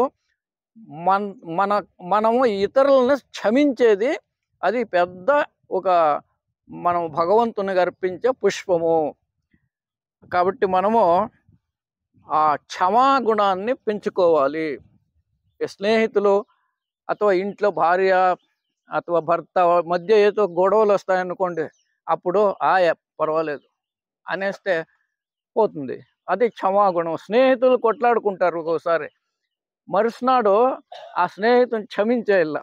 ఏదో నడిచిపోయింది, మళ్ళీ మనమే మాట్లాడాలి, ఆయన ఏదో అయిపోయింది పోయింది. అది క్షమాగుణము. 8 పుష్పాలు గురించి ఆ వేదంలో చెప్తారు. అహింస ప్రథమం పుష్పం, పుష్పం ఇంద్రియ నిగ్రహం, సర్వభూత దయా పుష్పం, క్షమా పుష్పం విశేషతః, ధ్యాన పుష్పం, తపః పుష్పం, శాంతి పుష్పం తదైవ చ, సత్యం అష్టవిధం పుష్పం, విష్ణో ప్రీతికరం భవేత్. భగవంతుణ్ణి సంతోషపరచాలంటే ఈ 8 సద్గుణాలు మనం పెంచుకోవాలి. ఆ 8 సద్గుణాలు మనం పెంచుకుంటే భగవంతుడు మమ్మల్ని ప్రీతిస్తాడు. అహింస, దాంట్లో మొదటో పుష్పము అహింస. ఇంద్రియ నిగ్రహము, పంచేంద్రియాలను మన అదుపులో పెట్టుకునేది. సర్వభూత దయా పుష్పం, అన్ని జీవులను దయతో చూసేది. క్షమా పుష్పం విశేషతః, సందర్భం వచ్చినప్పుడు క్షమించేది. ధ్యాన పుష్పం, భగవంతుని గురించి ధ్యానం చేసేది. తపః పుష్పం, తపస్సు చేసేది. శాంతి పుష్పం, సదా శాంతిగా ఉండేది, ఏ సందర్భంలోనో కోపం చేసుకోకుండా ఆరామంగా ఉండేది, శాంతంగా ఉండేది. అట్లా సత్యం, ఈ సత్యం అనేది ఈ 7 సద్గుణాలని వరబెట్టి చూస్తుందంట. బంగారు ఎత్తుకుపోతే ఇట్లా వరబెడతారు. ఏది సరి అంటే ఆ సత్యము వాటన్నిటిని వరబెడుతుంది. ఇవన్నీ సద్గుణాలను పెంచుకుంటా ఉందాయా లేదా అని. కాబట్టి ఈ 8 సద్గుణాలను మనం పెంచుకునేదే ధర్మము. దానము, దీనులకు దరిద్రులకు కష్టములో ఉన్నవారికి సహాయము చేయడం. దీనులు ఉంటారు, దరిద్రులు ఉంటారు, కష్టములో ఉంటారు, వాళ్ళకంతా మన చేతనే సహాయం చేసేది. అందుకోసమే దాన గుణము అతి ముఖ్యము. వేదములో ఏం చెప్తారంటే అదాన దోషేణ భవేద్ దరిద్రం. దానం చేయకపోతే ముందర జన్మలో దరిద్రం వస్తుందంట. వాని మాదిరి అయిపోతాము, ఎవరో అడుక్కుంటా ఉన్నాడు కదా, ఆ స్థితికి పోతాము. ఎప్పుడో మనం దానం చేయకపోతే, ఆ గుణం పెంచుకోకపోతే. అదాన దోషేణ భవేద్ దరిద్రం, దరిద్ర దోషేణ కరోతి పాపం. దరిద్రం వస్తుంది అనుకోండి, అప్పుడు పాపం చేస్తాము. పాపం అంటే దొంగలించేది, అట్లా పనులు చేయాల్సి వస్తుంది. ఏమంటే ఆ దరిద్రము ఆ స్థితికి తెస్తుంది. పాపం కరోతి, పాపం చేస్తే పునర్దరిద్రం. ఒకసారి ఏమన్నా మనము ఆ దోవ నుంచి తప్పించుకుంటే మనకి ఇది సర్కిల్ నడుస్తూనే ఉంటుంది. కాబట్టి మనము దాన గుణాన్ని పెంచుకోవాలి. అన్నదానము, ధనదానము, విద్యాదానము, జ్ఞానదానము, పాత్రులకు మాత్రమే దానము చేయడం అతి ముఖ్యము. ఇది కూడా జ్ఞాపకం పెట్టుకోవాలి. ఎవరికి దానం చేయాలి మనము? తాగుపోతుకు దానం చేస్తే వాడు ఏం చేస్తాడు? తాగేసి ఇంకా సోమరిపోత అయిపోతాడు. అందుకోసము అది కూడా మనం జ్ఞాపకం పెట్టుకొని దానం చేయాలి. ఇది కూడా అతి ముఖ్యమైన విషయం. అందుకోసమే ఈ దాన గుణాన్ని గురించి ఆ వేదోపనిషత్తుల్లో ముఖ్యంగా చెప్పినారు. పూజ, భగవంతుణ్ణి సేవ రూపంలో చూడడం, భగవంతుణ్ణి సేవ చేసి భగవంతుణ్ణి చూసేది. సౌందర్య రూపములో భగవంతుణ్ణి చూడడం, భగవంతుణ్ణి బాగా అలంకరించి, భగవంతా నీవు ఎంత స్ఫురద్రూపి, ఎంత సౌందర్యంగా ఉండవు అని భగవంతుణ్ణి మనము పొగిడేది. అది కూడా ఒక మంచి గుణమే. భగవంతుణ్ణి తన సేవతో, భగవంతుని సేవతో తృప్తిపరచడం, భగవంతుని బాహ్య రూపములో చూసే ప్రయత్నం. బాహ్య రూపములో అంటే భగవంతునికి మనమే ఒక రూపం పెట్టి మనం ఇదంతా అవేనే. కోనుకుంటలో వెంకటరమణ స్వామి, తిరుపతి వెంకటరమణ స్వామి, మా ధర్మస్థలము, ఇంకొకటి మా అన్ని జాగాల్లో ఉండే ఒక విగ్రహం రూపం ఉంది కదా. మనం భగవంతునికి మనమే ఇచ్చిండేది. అవన్నీ ఎవరు తయారు చేసిండేది? మనమే మన తృప్తి కోసము, మళ్ళీ భగవంతుణ్ణి తృప్తి కోసము దీనికి ఆకార రూపములో చూసే ప్రయత్నమే పూజ. అట్లా సగుణ బ్రహ్మోపాసన అంటారు దీన్ని. నిర్గుణ బ్రహ్మ అంటాము. భగవంతుని ఆకారం లేదు, అయితే మనమే ఒక కల్పన చేసుకొని ఒక ఆకారం ఇచ్చుకొని మనము చేసే పూజ, దాంట్లోనే ఆ సగుణ బ్రహ్మోపాసనం. ఎట్లుండాలా అని కృష్ణుడు భగవద్గీతలో, నువ్వు నా పట్ల భక్తి ఎట్లా నడుచుకోవాలంటే ఫలం పుష్పం తోయం అంట చెప్తారు. నాకు ఫలాలని అర్పణ చేయి, ఫలాలు చిక్కలేదనుకో పుష్పాలు పువ్వులు పెట్టి పూజ చేయి, అది కాకపోతే కొన్ని నీళ్లు నా పైన అయిపో, నాకు తృప్తి వస్తుంది. తోయం అంటే ఫలం పుష్పం తోయం అని భగవంతుడు చెప్పినాడు. అట్లా పూజ చేసేది ఒక మంచి సద్గుణము. మరి జపము తపము ధ్యానం చేసేది, జపం అంటే తపం అంటే ఇట్లా సద్గుణాలు మనకు తెలిపే ఇట్లా సందర్భంలో పాల్గొనేదే ఈ తపస్సు.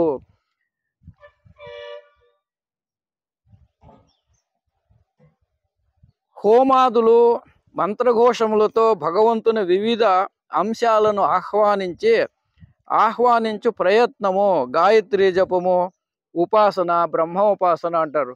అట్లా భగవంతుణ్ణి ఉపాసన చేసేది. ఇక ఇదంతా ఏమిది మనం చెప్పుకుంటా ఉండేది. ఇప్పుడు ధర్మం అంటే అర్థము, ధ్యానం యొక్క అంతిమ ఘట్టయే సమాధి. సమాధి స్థితికి పోవాల. సమాధి స్థితికి పోవాల్సింటే అంటే భగవంతుని తోటి సంపూర్ణంగా మన మనస్సును నగ్నం చేయాలంటే ధ్యానంతో సాధన. పతంజలి మహర్షి అందుకోసమే వాళ్ళు యోగ సాధన సూత్రాలు చెప్పినారు. 8 అంగాలు చెప్పినారు వాళ్ళు. యమ, నియమ, ఆసన, ప్రాణాయామ, ప్రత్యాహార, ధారణ, ధ్యాన, సమాధి. యమ అంటే అహింస, సత్యమస్తేయ, బ్రహ్మచర్య, అపరిగ్రహ, ఈ 5 ఈ యమ అనేది దాంట్లో అతి ముఖ్యమైనది. ఈ 5 గుణాలు రాకపోతే ఏ పురుషార్థాలను మనం సాధించలేము అనే అతి ముఖ్యంగా పతంజలి మహర్షి చెప్తారు. నియమ, శౌచము, శుద్ధిగా ఉండేది, పరిశుద్ధిగా ఉండేది, 2 ముఖ్యమైనవి. ఆంతరిక పరిశుద్ధి, బాహ్య పరిశుద్ధి. మన శరీరాన్ని పవిత్రంగా పెట్టుకునే, శుద్ధిగా పెట్టుకునేది బాహ్య పరిశుద్ధి. ఆంతరిక పరిశుద్ధి మనస్సును పరిశుద్ధంగా పెట్టుకునేది. అంతేకాకుండా మనం ఉండే స్థలాన్ని పరిశుద్ధిగా పెట్టుకునేది. ఆ స్థలము మనం ఎక్కడుంటామో అక్కడ పరిశుద్ధి ఉండాలి. అది నిజమైన శౌచము. సంతోషము, సంతోషంగా ఉండేది, తృప్తి ఇంకొక పేరు దానికి. సంతోషానికి ఇంకో పేరు తృప్తిగా ఉండేది. ఎంత ఉంటే ఎంత, ఇంకా కావాలి, ఇంకే కావాలి, ఇంకా కావాలి అని జీవనం అంతా సంపాదనలోనే మునిగిపోయేది కాదు. అట్లా అయిపోతే మనము జీవన్ముక్తిని సాధించలేము. కాబట్టి ఏముంటే దాంతో తృప్తిగా ఉండేది, సంతోషము, తృప్తి. తపస్సు, భగవంతుని గురించి ధ్యానం చేసేది. స్వాధ్యాయము, మంచి సద్గ్రంథాలను, రామాయణం, మహాభారతము, భాగవతము అలాంటివన్నిటినీ అధ్యయనం చేసేది.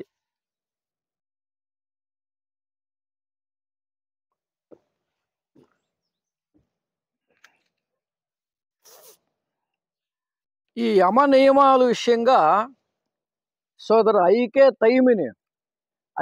తైమిని అంటే మన థియోసాఫికల్ సొసైటీలో పెద్ద పేరు తెచ్చుకోండేవాళ్ళు. వాళ్ళు పుస్తకం రాసినారు, ద సైన్స్ ఆఫ్ యోగా అని. సైన్స్ ఆఫ్ యోగా, యోగ విజ్ఞానము అని. ఆ పుస్తకంలో వాళ్ళు చెప్తారు, యమ నియమాల విషయంగా ఆ ఐకే తైమిని గారు ఇట్లా చెప్తారు. Yama and niyama, the 2 angas of yoga are meant to provide an adequate moral foundation for the yogic training అని.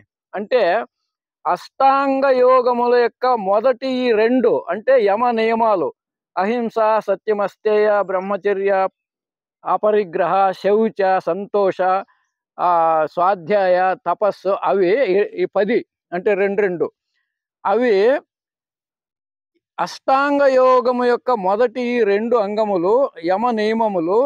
యోగ యోగి యొక్క నైతిక బునాదికి సమర్పకమైన తరబేతిని ఇవ్వగలవు. మనం యోగ మార్గంలో నడవాల్సింటే ఈ రెండు ముఖ్యమైన సాధనలు మనం సాధన చేయాలి. నైతిక బునాది అంటారు. నైతిక బునాది, నీతిగా నడుచుకునేది. బునాది అంటే ఫౌండేషన్. మనం ఇల్లు కట్టేటప్పుడు ఫౌండేషన్ వేస్తాం కదా, గునాది వేస్తారు. అట్లా దానికి నైతిక జీవనానికి బునాది ఏదప్ప అంటే యమ నియమాలు. ఇక నైతిక బునాది ఏంటి? ఏమది? మారల్ ఫౌండేషన్ అంటే నీతి అంటాం మనం. నీతి అంటే ఇంగ్లీష్లో మారల్ అంటాం. What is morality? మారల్ సైన్స్లో వస్తుంది, నైతిక విజ్ఞానంలో. Eradication of animal tendency in human beings is morality. Eradication of animal tendency in human beings is morality అంటే మానవునిలో ఉండబడినటువంటి పశు ప్రవృత్తిని నిర్మూలనం చేయునదే నీతి. ఇది అర్థమవుతుంది కదా. మానవునిలో ఉండబడినటువంటి పశు ప్రవృత్తిని నిర్మూలనం చేయుటయే నీతి. నీతి అంటే మనలో పశు ప్రవృత్తి ఉంది అంటే ప్రాణులు గుణాలు ఉన్నాయి, కోతులు గుణాలు ఉన్నాయి, కుక్కల గుణాలు ఉన్నాయి, వేరే వేరే జీవులు మనలో ఉన్నాయి. ఎక్కడి నుంచి వచ్చినాయి అవి? మనం ఎప్పుడో ఒక కాలంలో ఆ స్థితిలో ఉంటుంది. కోతులు ఏంటిమి, ఎద్దులు, ఏనుగులు, ఏమేమి పశువులు, ఆ గుణాలు మనలో ఉన్నాయి. అవి పోవలసింటే ఈ ధర్మాలు మనం పాటిస్తే, సద్గుణాలను పాటిస్తే అది పోతుంది. దాన్నే నీతి అంటాము. ధర్మం అంటే 10 చెప్పినాం కదా. అహింస, సత్యం, అస్తేయ, బ్రహ్మచర్య, అపరిగ్రహ, దయ, క్షమ, దాన, ధ్యాన. వాటి జతకి ఇంకా కొన్ని అర్థాలు చెప్తారు ఇక్కడ. ధర్మం అనగా కర్తవ్యము. మనకు కర్తవ్యం ఉంటుంది, మనం ఒప్పుకుంటాము. అర్జునుడు యుద్ధం చేస్తాను అని ఒప్పుకున్నాడు, రాజై పుట్టినాడు. నేను యుద్ధం చేయను అంటే కృష్ణ పరమాత్ముడు, లేదు నాయన నువ్వు పుట్టిండేది అందుకోసము యుద్ధం చేయాలంటాడు. మనం కూడా అంతే. మనము ఏదో ఉద్దేశంగా పుట్టినాము. ఒక శిక్షకుడు నేను ఏదో ఉద్యోగం వచ్చింది, ఎట్లయినా కాలం వేస్తే సంబళం వస్తూ ఉంటుందిలే అనుకుంటే కాదు. వాని ధర్మం ఏమంటే ప్రతి పీరియడ్లోనూ నేను 3/4 గంట, నా 1 గంట క్లాస్లో ఉంటాను కదా, నా ధర్మాన్ని పాటిస్తూ ఉండనా అని తెలుసుకుంటేనే అదే ధర్మం. వాని ధర్మం అది. ప్రతి ఒక్కడు అంతే, రైతు కూడా అంతే. రైతు నేను పండేవాడిని, పండించకపోతే జగత్తుకంతా ఆహారం ఎక్కడిదే, అది నా కర్తవ్యం. దీన్నే మనం ధర్మం అంటాము. కర్తవ్యము, ధర్మం అనగా కర్తవ్యము. మానవుడు తన కర్తవ్యంలో విశ్వ కుటుంబి అయి జీవించుట ధర్మము. నేను విశ్వ కుటుంబి, నా నుంచి అందరికీ సహాయం కావాలి, రైతు నుంచి అందరికీ పోషణ జరగాలి, శిక్షకుడి నుంచి అందరికీ జ్ఞానం రావాలి. ఇది నిజమైన ధర్మము. అందుకోసమే కర్తవ్యము అంటాం. ధర్మాన్ని గురించి బృహదారణ్యకోపనిషత్తులో ఇట్లా రాసినారు. ధర్మము రాజులకు రాజు. ధర్మము రాజులకే రాజు అంట. ధర్మము రాజులకు రాజు. రాజును ఏలే శక్తి ధర్మమునకున్నది. రాజు ప్రజలను ఏల్తాడు. రాజును ఎవరు ఏలుతారు? ధర్మము రాజులను ఏలుతుంది. ధర్మము కంటే మిగిలైన వాడు ఎవరూ లేరు. ధర్మము యొక్క సహాయముతో దుర్బలుడు కూడా మహాబలవంతుని విరుద్ధము జయమును సాధించగలడు. ధర్మంగా ఎవడుంటాడో వాడు ఎంత బలవంతునైనా జయిస్తాడు. మనం పురాణాల్లో అంతా విన్నాం, రామాయణం, మహాభారతంలో పాండవులు ధర్మంగా నడుచుకున్నారు. కౌరవులు 100 జనాలు ఉండరు. 100 వాళ్ళేమి కాలేదు. వాళ్ళకి ఎందుకంటే ధర్మం లేదు వాళ్ళకి. వీళ్ళు ధర్మంగా నడుచుకుంటారు కాబట్టి వాళ్ళని నిగ్రహించారు. అట్లా ధర్మము బలవంతుల్ని జయిస్తుంది. ధర్మము యొక్క కానూను సార్వభౌమం అయితే పరిపాలించు రాజు దానికి దాసుడు. ధర్మానికి రాజు దాసుడంట. కాబట్టి ధర్మము అతి ముఖ్యమైన పురుషార్థము. ఇక ఇదంతా ధర్మాన్ని గురించి. రెండవ పురుషార్థము అర్థము. అర్థము అనగా ధనము. అర్థం అంటే రెండు అర్థాలు ఉన్నాయి. మనం అర్థం అంటే మనకేదో ఒక పదానికి అర్థం తెలియదు, డిక్షనరీ తీసుకొని తీస్తాం, అది అర్థమే. ఇక్కడ అర్థం అంటే ధనము, డబ్బు ఉంటాము. దుడ్డు లేకనే మానవుడు జీవించలేడు. మనమంతా చెప్తాం, సన్యాసి న్యాయము నీతి అంతా చెప్తాము. దుడ్డు వద్దా? దుడ్డు లేకపోతే బ్రతకలేము. అయితే డబ్బును ఎలా సంపాదించాలి అనేది అతి ముఖ్యమైన విషయము. ఆ సంపాదన ధర్మము యొక్క వెలుగులో, ధర్మము యొక్క చౌకట్టులో, ఒక చౌకట్టు వేసుకోవాలి మనము. నేను సంపాదిస్తాను కదా, ఈ ధర్మాన్ని పాటిస్తూ ఉంటానా, వ్యాపారం చేస్తూ ఉన్నాను. వ్యాపారం చేసేటప్పుడు సత్యం ఉందా, అబద్ధం చెప్పే. మనం ఎన్నో అంగళ్ళలోకి పోతే, జవళంగడికి పోతే వాడు తక్షణము ఇది ఫారిన్ ఇంకా వచ్చిండేది అంటాడు. ఫారిన్ జపాన్ సిల్క్ సార్ బాగుంది తీసుకోండి అంట. జపాన్దేనో ఇండియాదో చింతామణి మేడో మనకు తెలియదు, అవునా? అయితే వాడు సత్యాన్ని పాటించాల. సత్యంగా వ్యాపారం చేసేది ధర్మాన్ని అర్థమవుతా ఉంది. ఏ పని చేస్తామో దాంట్లో ధర్మాన్ని సత్యముగా. అందుకోసమే రెండవ పురుషార్థం అర్థాన్ని ఎట్లా సంపాదించాలంటే ధర్మము యొక్క చౌకట్టులో. ధర్మాన్ని నిడిచిపోకూడదు. నేను సంపాదించే దాంట్లో అహింసలే ఉందా, సత్యం ఉందా, అహింస ఉందా, క్షమా గుణం ఉందా, వాటినన్నిటినీ పాటించి దుడ్డును సంపాదించడము. దానికోసమే ఒక చౌకట్టు ఉండాలి. Dharma should be got in the light of artha should be got in the light of dharma. Artha should be got in the light of dharma. ధర్మము వెలుగులో దుడ్డును సంపాదించాలి. ధర్మాన్ని విడిసి సంపాదన చేయకూడదు. ఆ చౌకట్టు ఉండాలి. నేను దాన్ని మితిని, హింసను చేయకుండా సంపాదిస్తూ ఉండనా, అబద్ధం చెప్పకుండా సంపాదిస్తూ ఉండనా, దయ ఉందా. ఎవరో వస్తాడు పాపము, వాడు కూల్ చేస్తూ ఉంటాడు. వాడు వస్తే వానికి ఏదో మాటలు చెప్పి అబద్ధం చెప్పి వానికి తగలేసేది. ఏది బాగుందయ్యా, ఇది మంచి బట్ట, ఇదేదో ఇంకొకటి చెప్పి వానికి అది ఏదో దాంట్లో 100 అబద్ధాలు ఉంటాయి. అట్లా కాకుండా ఇక 15 వేలు ఇంతే, ఇక ఇంత సత్యంగా ఇంతేనప్ప తీసుకోండి. అట్లా ధర్మ జీవనము చేసేది.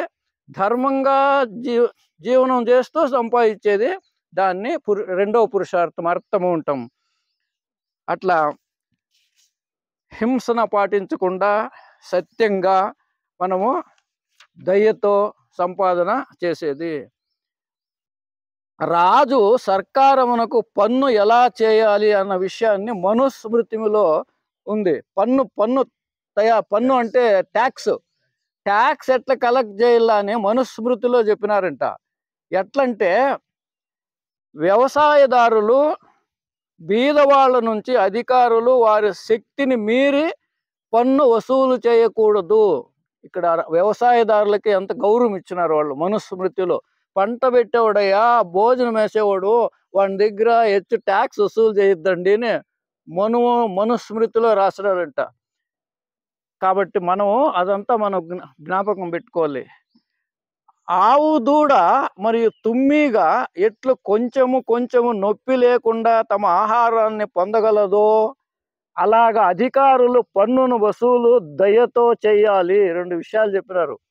ఆవు ప్యాయ నిడుస్తాం కదా, ఆ ప్యాయ పాలన్నీ తాగేస్తుందా? 2 తాగుతుంది, మిగతా అది మనకిస్తుంది, అవునా?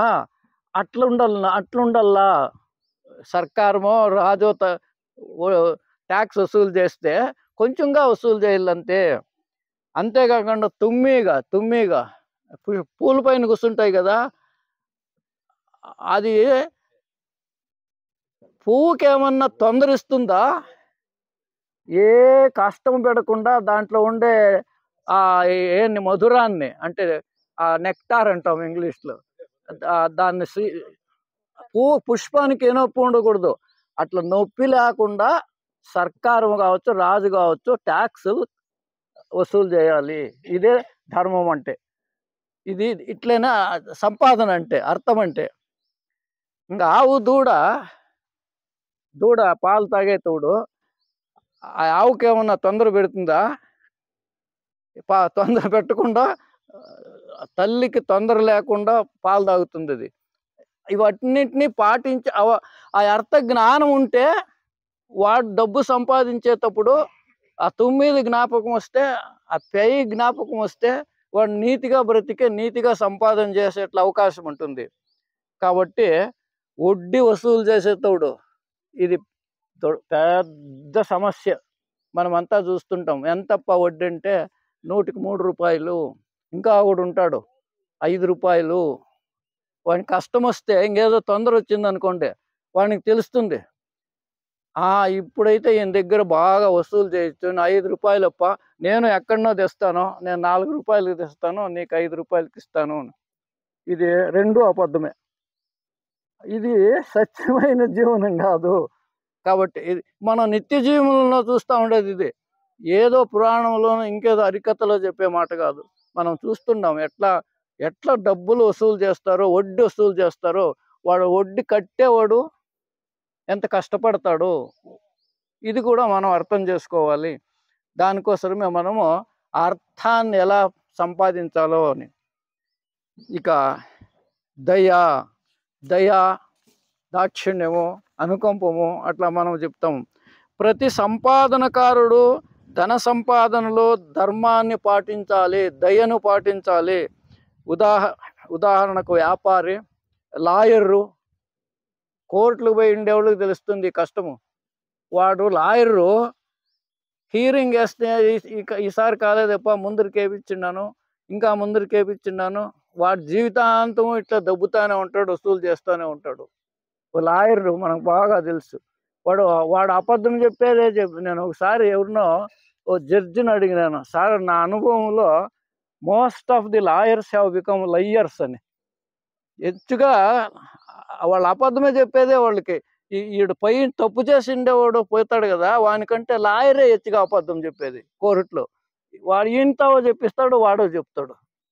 ఇదంతా సత్యమైన జీవనం కాదు, ధార్మిక జీవనము కాదు, దీంట్లో ధర్మము లేదు అని. అందుకోసమే అందరూ అంతే. మనం శిక్షకుడు కావచ్చు, వ్యాపారి కావచ్చు, లాయర్ కావచ్చు, ఎవరైనా కానీ మనము దయతో జీవించాలి. ఇక మూడవ పురుషార్థము కామము.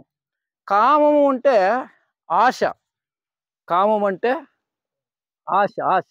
మనకి ఎన్నో ఆశలు ఉంటాయి. తిరుపతికి పోవాలా, ధర్మస్థలానికి పోవాలా, ఇంకెక్కడన్నా పోవాలా, దానికి డబ్బు కావాలా. ఆ డబ్బు ఎక్కడి నుంచి రావాలా, ఎలా సంపాదించాలి?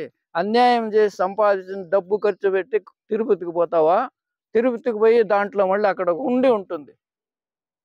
మన ఎప్పుడో పేపర్లో చదువుతున్నాను, అక్కడ చైన్లంతా ఉన్నాయంట, మొబైళ్ళు ఉన్నాయంట. మొబైళ్ళు అన్నకి ఇంకేదేదో ఎక్కడెక్కడో అన్యాయంగా సంపాదించిండేవి వానికి ఇది ఈ కష్టము.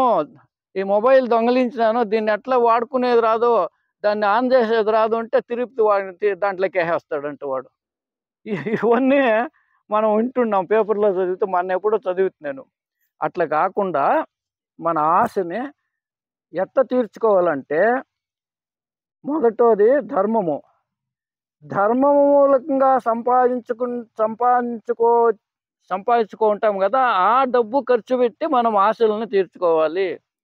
మన కష్టపడి సంపాదించిండే డబ్బు ఖర్చు చేసి తిరుపతికి పోవాలి, ఇంకెక్కడో పోవాలి, ఇంకేదో మనకు కావాల్సిన వస్తువులు కొనుక్కోవాలి. అట్లా మనము మన సంపాదన, మన ఆశలు, సంపాదన ధర్మమైన సంపాదన కావాలా. ఆ ధర్మంతో సంపాదించిండే దాన్ని మనము మన ఆశలను తీర్చుకునేదానికి మనం ఏదో కావాలా, ఇల్లు కట్టాలి, ఇంకోటి కారు కొనుక్కోవాలి, అవన్నీ సుఖం కావాల్సిందే. అయితే వాటిని అన్నిటినీ ఎట్లా సంపాదించాలా అది ముఖ్యము. కాబట్టి ఈ కామాన్ని మనం అంటే ఆశలను తీర్చుకునేకి ధర్మము మూలకంగా సంపాదించిండే డబ్బును మాత్రము ఖర్చు పెట్టేట్లా మన మనస్తత్వాన్ని పెంచుకోవాలి. కామం అంటే ధర్మమును అనుసరించి ఉండాలి, అంటే నైతికతను పాటించాలి, నీతి ఉండాలి.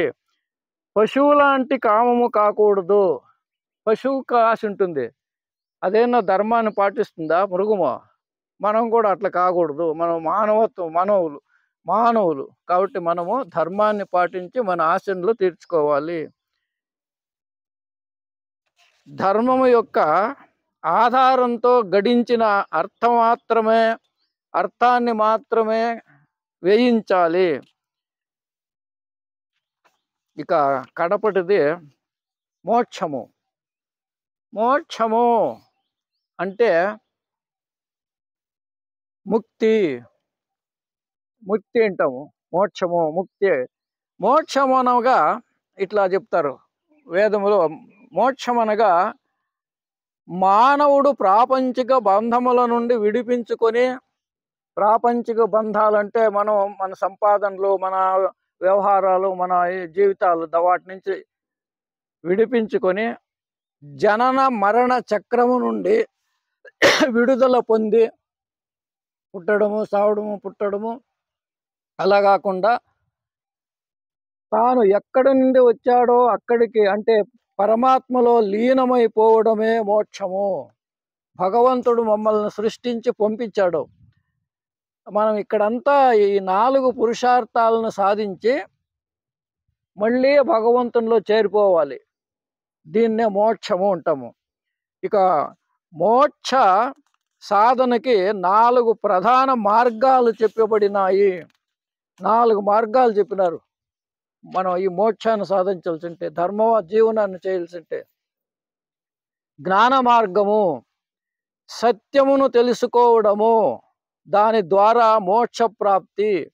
బ్రహ్మ సత్యం, దీన్ని మనము జ్ఞాపకం పెట్టుకోండి. దీన్నే జ్ఞాన మార్గం అంటాం. సత్యాన్ని అర్థం చేసుకునేది, బ్రహ్మ సత్యము అని తెలుసుకునేది. ఇక భక్తి మార్గము, భగవంతుని పట్ల భక్తి, ప్రేమ మరియు అంకిత భావము ద్వారా మోక్ష ప్రాప్తి. అంకిత భావము అంటే భగవంతునికి సమర్పణ చేసుకునేది, దాన్ని ఈశ్వర ప్రణిధానము అని కూడా అంటాం. ఇక కర్మ మార్గము, స్వార్థరహిత కార్యముల ద్వారా మోక్షాన్ని పొందడము, నిష్కామ కర్మము. మనం పని చేయాలి, సదా పని చేస్తూనే ఉండాలి. కృష్ణ పరమాత్ముడు కూడా భగవద్గీతలో, నేను ఒక క్షణం కూడా ఊరికే ఉన్ను, నేనేమైనా ఒక క్షణం ఊరికే ఉంటే జగత్తు తలకిందలైపోతుంది, అందుకోసం నేను సదా కర్తవ్య నిరతుడు అని కృష్ణ పరమాత్ముడు. అట్లా మానవుడు కూడా సదా కర్తవ్య నిరతుడు కావాలి, కర్తవ్యం చేస్తూనే ఉండాలి. ఆ కర్తవ్యం అంటే పని. ఆ పని ఎట్లుండాలంటే ఇంతవరకు మనం చెప్పినాం కదా, ధర్మ మార్గంలో ఉండాలి. ఆ పని, మనం చేసే పని భగవంతునిలో భక్తి ఉండాలి, అట్లే కర్మ ఉండాలి. స్వార్థరహితమైన కార్యము, నిష్కామ కర్మము అంటాము. కామము లేకుండా ఉండే కార్యం అంటే ఆశ లేని కార్యము. నేను పంట పెట్టాలి, పంట పెట్టేటప్పుడే నాకు ఇన్ని పుట్లు రాగలు అవుతాయి, ఇన్ని పుట్లు శనక్కాయలు అవుతాయి, అది అమ్మితే ఇంత దుడ్డు వస్తుంది, ఆ దుడ్డుతో నేను ఇదే కారు కొంటాను, అట్లా కాదు. పంట పెట్టేది నా కర్తవ్యం అంతే. భగవంతుడు కృష్ణ పరమాత్మ భగవద్గీతలో చెప్తాడు, కార్యము చేసేదే నీ కర్తవ్యం, నీ ధర్మము, దాని ప్రతిఫలము నాకు వదిలేయి అని. అందుకోసమే మనము కర్మ మార్గాన్ని చేయాలి, కర్మ మార్గంలో నడవాలి, అది స్వార్థరహితంగా ఉండాలి. ధ్యాన మార్గము, దీన్ని రాజమార్గం అంటాం. ధ్యానము వలన అంటే సదా భగవంతుని చింతనలో జీవనము నడుపుతూ అట్లా భగవంతుని గురించే చింతన చేస్తూ ఉండదు. అదే బ్రహ్మచర్యం అంటే. అది బ్రహ్మచర్యము కూడా అనిపిస్తుంది, భగవంతుని చింతన, బ్రహ్మలో చరించడము. కాబట్టి మనము ఈ ధర్మాన్ని పాటించి ఈ 4 ఏవి, ధర్మ, అర్థ, కామ, మోక్షము, కడపటి గురి ఇది. ఈ ధర్మార్థ కామ మోక్షాలను మనం సాధిస్తే మనం ముక్తిని పొంది భగవంతునిలో లీనమైపోతాము. కాబట్టి మనమంతా మన జీవితంలో ప్రతి క్షణము ఈ 4 పురుషార్థాలను గురించి జ్ఞాపకంలో పెట్టుకొని ప్రతి అడుగున నా జీవితము ఈ 4 పురుషార్థాలు నా జీవితంలో అంటుకొని ఉన్నాయా అని జ్ఞాపకంలో పెట్టుకొని జీవిస్తే మనము మోక్షానికి అవుతామని చెప్తూ ఈ సందర్భంలో నాకు ఈ అవకాశాన్ని ఇచ్చినందుకు ఆ నిర్దేశకులకు విన్నందుకు మీకు అందరికీ నమస్కరించి నా మాటల నుంచి విరమించుకుంటున్నాను.